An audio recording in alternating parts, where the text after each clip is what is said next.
Halo, gue Alit. Kali ini gue mau cerita tentang kejadian gue yang pernah terjadi di keluarga gue. Gue masih inget cerita ini terjadi di tahun 2000 silam. Cerita tentang sepupu gue yang meninggal tertabrak kereta. Namanya Ruli. Dia tinggal di Jakarta bersama orang tuanya. Dia sering sekali mengunjungi kami di kampung. Terlebih ketika libur kuliah atau sedang bermasalah dengan kehidupannya. Ruli memang anak terkenal nakal. Maklum saja dia anak tunggal. Ruli tergolong orang yang sering berbuat ulah meskipun sebenarnya dia baik. Mungkin karena dia anak tunggal dan dimanja serta kedua orang tuanya terlalu sibuk bekerja. Sehingga wajar saja kalau dia berperilaku seperti itu. Intinya kehidupan dia penuh dengan berbagai masalah. Singkat cerita, pagi itu gue dibangunin sama mama. Mama memberitahukan bahwa ada Ruli datang. Dengan nada malas, saya bilang ke mama, "Alah, paling dia lagi ada masalah di Jakarta. Kayak tidak tahu aja ponakan mama." Entah kenapa, mama tidak seperti biasanya. Dia berbicara agak sedikit berbisik-bisik. Mama bilang kayaknya Ruli lagi banyak masalah. Nggak seperti biasanya. Dari mulai datang, dia banyak diam dan menunduk. "Coba kamu ajak bicara dia." "Ada masalah apa?" ucap mama padaku. Dengan sedikit malas, saya pun menuruti perintah mama. Dengan sambil bergurau, saya bilang ke mama, "Mungkin dia mau tobat, mah. Masa hidupnya bakal dipenuhi masalah terus?" Mama pun menatap gua seakan tidak suka. Gua pun bangkit keluar kamar menemui Ruli. "Hei Mas Ruli, kapan dateng? Tumben, bukan libur kuliah datang ke sini. Ayo, lo bikin masalah ya di Jakarta." Ruli tidak membalas sapaan gue, malah menunduk seperti orang tidak mendengar apa yang gue katakan. Berkali-kali gue tegur dia, tapi baru menjawab setelah gue tepuk pundaknya. Dia pun menjawab dengan nada yang lesu. Alit, apa kabar? Masih di rumah? Belum berangkat sekolah?" Gue pun jawab dengan nada bercanda. "Ngigo lo mas, ini masih pagi, sekolah juga belum dibuka kali bro." Dia pun hanya menjawab dengan jawaban, "Oh." Dengan wajah yang masih tertunduk, gue pun menawarkan dia untuk istirahat di kamar. Karena gue lihat sepertinya Ruli sangat lelah habis melakukan perjalanan panjang. Gue pun bergegas ke kamar mandi untuk persiapan sekolah. Tapi, tiba-tiba Ruli memanggil gue. "Alit." Dengan nada gak seperti biasanya dia memanggil gue. "Gue antar ya ke sekolah." Ruli menawarkan diri untuk mengantar gue ke sekolah. Dengan agak heran dan mau ketawa, gue pun menjawabnya dengan candaan. "Mas, lo kesambet ya? Ada angin apa lo tiba-tiba baik?" "Sekolah gue deket kali, jalan kaki juga sampai. Gue laki-laki, bukan anak gadis. Modus lu. Bilang aja lu mau godain cewek-cewek di sekolah gue." Dengan suara agak pelan, dengan wajah yang sayu seperti orang sakit, Ruli bilang, "Gue pengen anter lo aja, sekalian ada yang mau gue omongin." Dengan sedikit bingung, gue pun meninggalkan dia yang masih duduk lesu di ruang tamu. Singkatnya, gue udah siap buat berangkat sekolah dan mau ke meja makan untuk sarapan. Gue lihat Ruli masih duduk seperti terakhir gue tinggal, dan mamah pun seperti orang yang sedang memata-matai, mengawasi Ruli dari meja makan. Dengan mata tertuju ke Ruli yang masih duduk di sofa tamu, seperti biasa, naluri mama kepo sang mamah meningkat tajam. Melihat Ruli yang dirasa mamah aneh, gak seperti biasanya dia datang. Meskipun mamah tahu Ruli datang karena ada masalah. Tapi kedatangannya kali ini sangat aneh buat mamah yang dari tadi mengawasinya.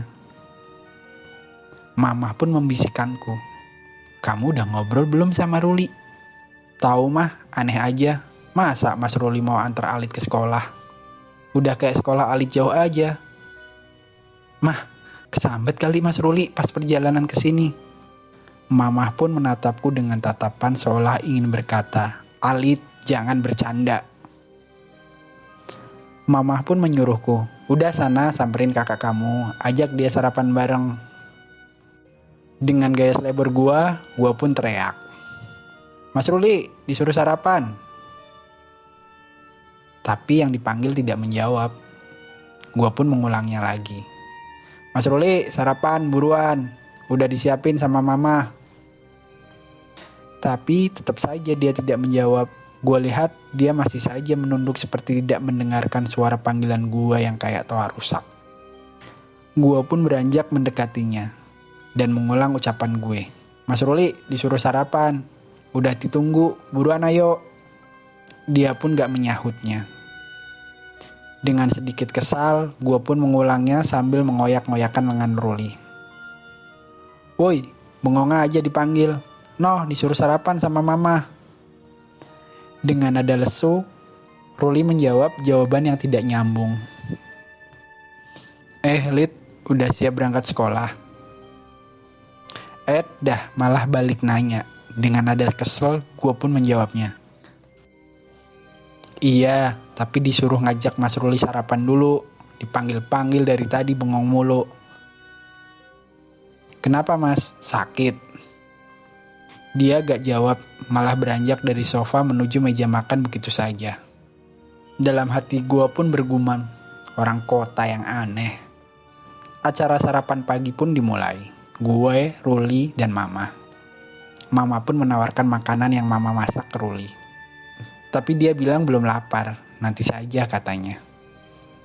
Ruli hanya duduk saja di meja makan, sambil wajahnya masih saja nunduk. Sesekalinya mengangkat wajah, hanya melihat sekitar ruangan, seperti orang bingung. Setiap kali gua atau Mama bertanya ke Ruli, dia jarang menjawabnya, seperti orang tidak mendengar. Malah Ruli balik bertanya. Pertanyaan-pertanyaannya pun aneh, baik ke Mama ataupun ke gua, yang bikin Mama dan gua saling menatap kebingungan. Mama pun mengalihkan pembicaraan untuk segera makan ke Ruli dan gue. Lagi-lagi Ruli bertanya hal aneh. Tante, bunga mawar yang di depan udah berbunga ya? Banyak pula. Ruli boleh minta ya tante? Lagi-lagi gue dan Mama saling menatap. Gue pun berusaha mencairkan suasana. Mas Ruli, ngapain minta bunga mawar? Mau nembak cewek lo? Modal dong. Ruli pun seolah mengabaikan candaanku, malah makin menatap Mama. Tante, nanti petikin ya yang banyak buat Ruli. Dan untuk kesekian kalinya gue sama Mama saling menatap bingung. Gue pun masih berusaha mencairkan suasana yang ada. Mau mandi kembang lo mas, pakai minta bunga segala. Dia pun menatapku. Dengan nada lirih dia menjawab, iya mau buat mandi, tapi besok. Boleh kan tante, Ruli minta bunganya sambil menatap kembali ke Mama. Singkatnya, gue berangkat sekolah ditemani Ruli. Karena Ruli maksa mau antar gue ke sekolah sambil ada yang mau diomongin. Dalam perjalanan, gue pun mencoba membuka obrolan dulu. Bro, mau ngomongin apa? Tadi bilangnya mau ngomong sesuatu. Tapi Ruli, dia masih seperti pertama kali datang tadi. Berjalan pun sambil nunduk. Alit. Dia memanggilku, tapi dengan wajah masih menunduk. Iya, kenapa bro? Jawab gue. Gue minta maaf ya Lid, kalau gue banyak punya salah sama lo. Agak sedikit bingung gue dengernya, karena ini benar-benar bukan kayak Ruli yang gue kenal. Ruli pun melanjutkan pembicaraannya, seakan memberi nasihat ke gue. Alit, iya bro, dengan terbata-bata gue jawab. Lo harus bisa jaga om sama tante dan adik lo. Jangan kayak gue, sering bikin masalah, banyak dosa sama orang tua. Mendengar ucapan itu, gue sedikit bengong dan bingung gue dengernya. Gue seperti bicara dengan orang asing, bukan Ruli yang suka bercanda, bikin onar, dan sering jahilin gue. Gue merasa lagi gak sama kakak sepupu gue, tapi guru BP gue yang lagi nasihatin gue. Ya, secara jarak umur gue sama Ruli cukup jauh juga sih. Gue baru 1 SMA. Ruli udah semester akhir. Harusnya sih kalau dia rajin kuliah dan gak sering cuti. Kita selalu bicara seolah kita seumuran. Tapi kali ini, Ruli menempatkan posisinya sebagai kakak dan orang yang lebih tua. Hal itu membuat gue jadi merasa lebih aneh dengannya. Oh ya Lid, gue boleh minta tolong kan? Iya, dengan gagap gue pun menjawabnya. Emang lo mau minta tolong apa? Gue balik bertanya padanya. Ruli pun menjawab, pokoknya gue minta tolong banget sama lo. Kan lo saudara gue. Iya bro, gue bantu kalau gue bisa, jawab gue. Lo mau minta tolong apa? Lo mau nembak cewek atau mau ngajak tawuran? Ruli pun berhenti sejenak sambil menatap gue. Ups, salah ngomong nih gue, dalam hati bergumam. Gue serius nih Lid, lo bisa kan? Gue lihat wajah Ruli pucat sekali. Bibirnya pun putih pucat, matanya sayu, sambil sedikit berkaca-kaca matanya. Lo kenapa sih? Dari pertama kali datang, lo aneh tahu? Lo sakit? Mama dari tadi juga bingung lihat lo yang aneh. Kalau ada masalah, cerita apa? Biasanya kan kalau lo kesini lo lagi kabur menghindar dari masalah. Udah cerita saja, gak usah bergaya aneh. Tiba-tiba dia mendekati gue dan memegang pundak gue. Sambil bilang, pokoknya gue minta tolong banget Lid. Woi bro, lo kenapa sih? Lo aneh banget tau. Lo kesambet ya? Jawab gue kesel. Tiba-tiba saja secara spontan dia memeluk gue. Dengan spontan gue pun refleks meronta dari pelukannya. Wow, ini di jalan bro. Kalau ada yang lihat, dikira kita homo. Dia kembali memegang bahu gue. Dia bilang, maafin gue ya Lid, kalau ada salah. Janji ya Lid, sering-sering tengokin orang tua gue. Gue mau pergi, ucap Ruli. Pergi kemana lo? Gue pun balik bertanya sama Ruli. Dia gak menjawabnya. Malah nyuruh gue masuk ke sekolah sambil bilang, gue antar sampai sini aja ya. Sana masuk, keburu gerbang sekolah ditutup. Ingat pesan gue tadi ya, gue mau balik lagi ke rumah lo, mau ngobrol sama tante. Lalu Ruli pergi begitu saja. Gue pun cuman menjawab, oh ya sudah bro. Sana balik ke rumah, tidur aja lo, ngobrol sama mamahnya sore aja. Lo pasti capek. Gue mau langsung pergi Lid. Gue gak bisa nginep, masih banyak yang harus gue temui. Dan gue pun berpisah sama Ruli. Dan itu jadi momen terakhir gue ketemu dia. Singkat cerita, gue udah balik sekolah. Tiba-tiba saja gue inget kata-kata Ruli tadi. Sambil bertanya-tanya dalam hati, ada masalah apa Ruli sampai aneh gitu? Gue pun sampai rumah. Tapi tiba-tiba saja mama manggil gue. Alit, sini, mama mau ngomong. Sapa mama. Kenapa mah? Kayak orang ketakutan gitu, jawab gue. Gimana tadi? Ngobrol apa aja sama Ruli? Tanya balik mama. Nggak ada mah, obrolan biasa aja. Cuman belum sempet gue terusin ngomong, mama udah nyamber aja. Cuman apa Lid? Cerita sama mama. Lagi-lagi naluri emak kepo muncul. Nggak tahu mah, ponakan mama aneh, timpa gue. Oh iya mah, wajah Mas Ruli pucat banget mah, kayak orang sakit. Terus dia bilang sama Alit, minta maaf kalau Mas Ruli punya salah. Sama Mas Ruli minta tolong sering-sering tengokin Pak D sama Bude di Jakarta. Mas Ruli mau pergi lama katanya. Mama pun nampak ekspresi bingung. Serasa ada yang mengganjal pikirannya. Iya Lit, mama juga ngerasa aneh. Tadi Ruli ngobrol juga ke mama. Sebelum pamit pergi sambil bilang, Tante, jangan lupa ya, petikin mawar buat Ruli. Mas Ruli udah pergi mah, tanyaku sama mama. Katanya dia mau ke tempat dinas papahmu sebelum pulang. Tapi sebelum pergi agak aneh perilaku dia. Aneh gimana mah? Tanyaku. Gak seperti biasanya aja Lid. Ruli meluk mama lama sambil bilang, maafin Ruli ya kalau Ruli sering repotin tante kalau lagi di sini. Gue pun makin bingung dengan cerita mama. Cuman bisa bilang ke mama, mungkin Mas Ruli ada masalah yang gak bisa diceritain kali mah. Ya kalau nanti Pak D sama Bude telepon nanya Mas Ruli, bilang aja Mas Ruli ada di sini. Sore itu tiba-tiba suara klakson mobil papa bunyi. Tanda papa pulang, minta bukain pintu gerbang. Dalam hati gue berkata-kata, Nggak seperti biasanya papa pulang dinas di weekday. Biasanya papa pulang kalau weekend. Tapi ini papa mendadak pulang. Oh iya, mungkin dia antar balik Ruli. Terakhir mama bilang Ruli mau ke tempat dinas papa. Papa manggil-manggil mama dan gue serta adik gue yang kecil. Gue pun keluar kamar dibarengi suara pintu kamar mama terbuka dan mama keluar dari kamar. Pah, tumben pulang weekday. Dilanjutkan mama pun bertanya, Ruli mana pah? Papa ekspresinya kayak orang bingung. Papa minta ke adik gue ambilkan minum. Seraya meminta mama dan gue untuk duduk sebelum papa bicara. Mama, Alit, buruan siap-siap. Kita mau ke Jakarta ke tempat Pak D kamu, malam ini juga. Pak D sama Budemu nunggu kita di sana. Ekspresi mama pun mendadak berubah. Seperti ingin memberondong pertanyaan ke papa. Mama pun bertanya ke papa. Pah, ada apa? Tumben Pak D-nya anak-anak minta kita datang buru-buru. Apa ada masalah dengan mereka? Apa ada hubungannya sama Ruli? Papa pun menjawab.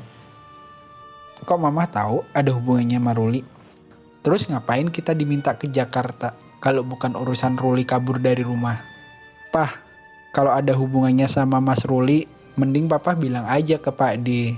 Mas Ruli ada di sini, ngapain harus kita ke Jakarta? Ucapku ikut bicara.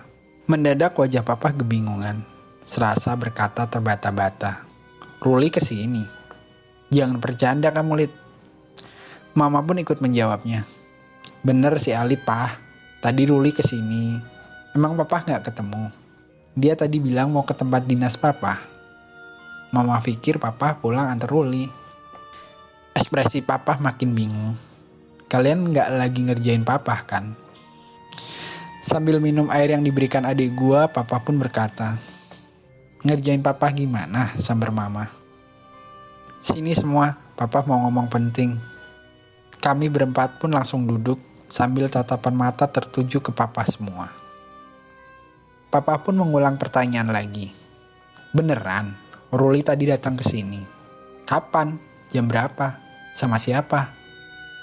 Mama pun menjelaskan ke papa. Sambil gua pun sesekali membantu mama menjawab pertanyaan papa. Papa masih saja dengan ekspresi heran dan tidak percaya apa yang dibilang mama sama gue.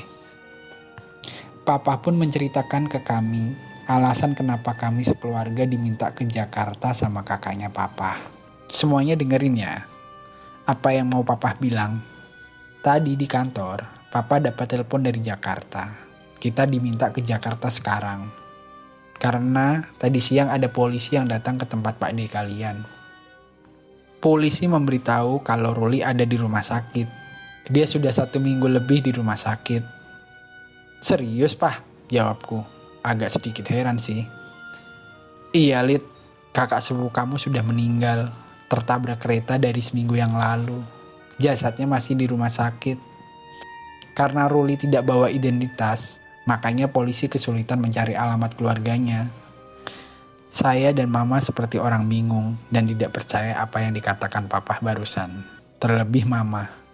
Dia orang paling tidak percaya dengan apa yang dibilang papa.